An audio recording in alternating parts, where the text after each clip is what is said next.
இதுவரைக்கும் நம்ம சேனலை சப்ஸ்கிரைப் பண்ணாதவங்க உடனே சப்ஸ்கிரைப் பண்ணுங்க. அப்படியே அந்த பெல் பட்டனையும் பிரஸ் பண்ணுங்க. நம்மளுக்கான சப்ஸ்கிரைபரை இன்க்ரீஸ் பண்ணிட்டே இருங்க.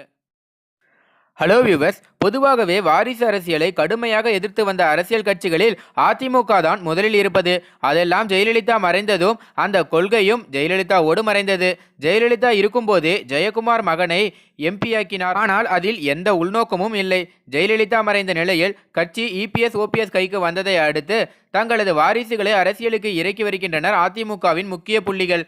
கட்சியும் ஆட்சி அதிகாரமும் இருக்கும்போதே தன் மகனை அரசியலுக்கு கொண்டு வரும் முயற்சியில் இறங்கிய ஓபிஎஸ் டெல்லிக்கு அனுப்ப நினைத்தார். அதற்காக முன்கூட்டியே சில கட்சியில் பொறுப்பும் அரசியல் நிகழ்வுகளில் பங்கேற்க வைத்து வெளியுலகத்துக்கு அறிமுகப்படுத்தினார். இந்நிலையில் சொந்த தொகுதியான தேனியில் நின்று பார்லிமெண்ட்டுக்கு பிளான் போட்ட பன்னீர்செல்வத்தின் மகன் ரவீந்திரநாத் விருப்ப மனு போட்டார். சென்னை ராயப்பேட்டையில் உள்ள அதிமுக அலுவலகத்தில் இன்றும் நாளையும் நாடாளுமன்ற தேர்தலில் போட்டியிட விருப்ப மனு அளித்தவர்களிடம் நேர்காணல் நடைபெற்றது. கூட்டணி கட்சிகளுக்கு எந்தெந்த தொகுதி என்று அறிவிக்கப்படாத நிலையில் இன்று 20 தொகுதிகளுக்கு நேர்காணல் நடைபெற்றது.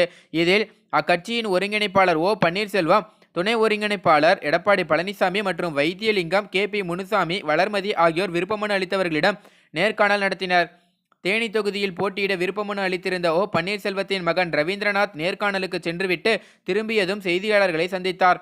அப்போது அவர்களது கேள்விக்கு பதிலளித்த அவர், குடும்ப அரசியலுக்கு எதிராக இருக்கிறார் ஓபிஎஸ். ஆனால் ஓபிஎஸ் மகனான நீங்கள் போட்டியிட இருப்பது குடும்ப அரசியலுக்கு வித்திட்டதா என்ற கேள்விக்கு, பன்னீர்செல்வத்தின் மகன் என்பதால் வாரிசு அரசியல் முத்திரை வந்துவிடுமா? நான் என்ன அமெரிக்காவில் படிச்சுட்டு நேராக மீனம்பாக்கம் ஏர்போர்ட் வந்து கழகத்திற்கு வந்து சேர்ந்து இங்கே பதவியில் எங்கள் அப்பா இருக்கார், எனக்கு சீட் கொடுங்க என கேட்கிறேனா?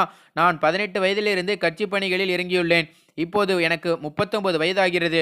அதாவது 21 வருடமாக ஒவ்வொரு கிராமம் மற்றும் நகரங்களுக்கு சென்று கட்சி பணி செய்துள்ளேன். தேனி மாவட்டத்தில் நான் போகாத வீடுகளே கிடையாது. எனக்கு சீட் கிடைக்கும் என்ற நம்பிக்கை எனக்கு இருக்கிறது என முதல் பேட்டியிலேயே மூத்த அரசியல் கைகளை விழிப்பிதும்ப வைத்துள்ளார் ஓபிஎஸ்ஸின் மகன். மேலும் தற்போது இந்த பேட்டி தான் ரொம்ப வைரலாக பரவுது அப்படின்னே சொல்லலாம். மேலும் இந்த தகவல் குறித்து உங்களோட கருத்து என்ன அப்படிங்கிறத கீழே கமெண்ட்ல பதிவு பண்ணுங்க.